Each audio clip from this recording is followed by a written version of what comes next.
Welcome to the deep dive. Today, we've got some really interesting materials a listener sent over, all about keeping a gardening journal. Hmm. Now, you might just think, okay, plant notes, but, well, there's actually quite a bit to unpack here, potentially really valuable stuff. Right. So our mission today, kind of dig into why this habit can be so useful, especially if you're trying to really get your garden, improve your skills, without getting totally swamped by information overload. Yeah, absolutely. And we know lots of you listening are out there gardening, maybe your experience, maybe just starting out. Right. But that desire to learn and actually remember what works, that's pretty universal, I think. Totally. And that frustration of, scattered notes, lost info, Right.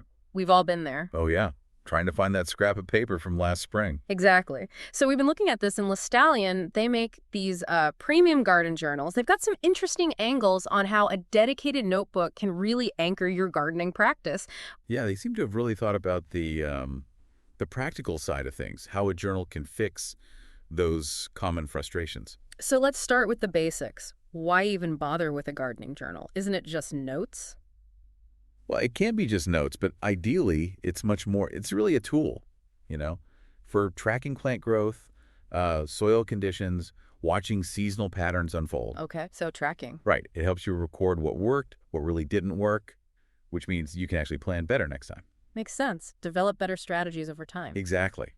And Lestallion's journals, for instance, they have, 211 numbered pages? That immediately suggests a structured approach.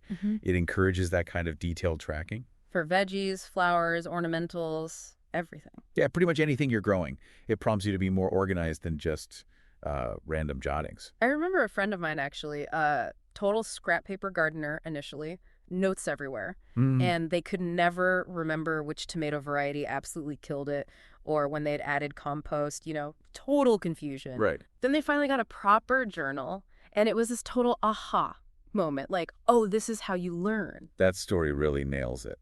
That's the core problem without a system, isn't it? Yeah. You forget planting times, maybe even what you planted where. You lose track of seeds you sowed, how things did in, say, the spring versus the fall. And then next year rolls around. And you're drawing a blank on what changes you needed to make. Or remembering pest issues, soil fixes. Did you rotate your crops? Oh, the crop rotation thing is big. You might accidentally plant the same thing in the same spot year after year. Exactly. Leading to depleted soil or, pests building up. And trying to build any kind of long-term garden history with notes scattered everywhere, it's basically impossible. That's where maybe some of those specific features come in, like Stallion puts a back pocket in their journals. Yeah, for seed packets, reference notes, maybe soil test results, it's a practical touch. Keeps related bits together. I had a family member, right? Couldn't remember for the life of them what they did the year before to finally beat the aphids on their roses. Oh no. Yeah, so much time wasted retrying things because there was just no record. A simple note could have saved hours. That's it exactly.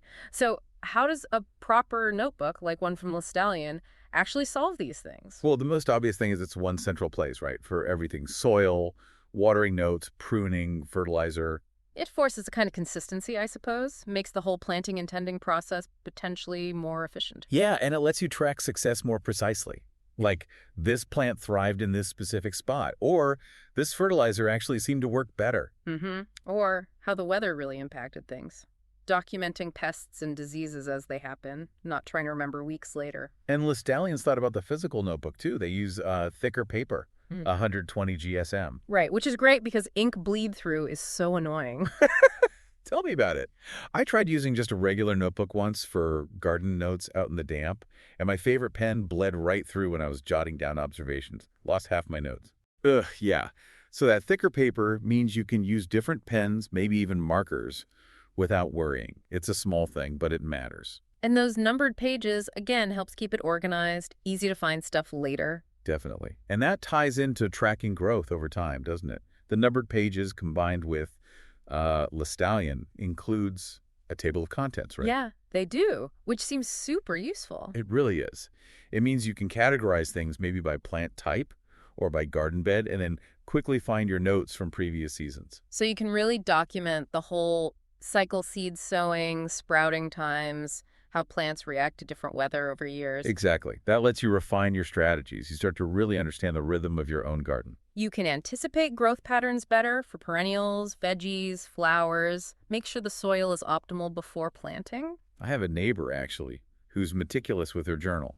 It's uncanny how accurately she can predict when her favorite peonies will bloom. Based on past year's notes. Yeah. Just by looking back at her records, it shows the power of that long-term tracking the table of contents enables. Okay, so tracking growth.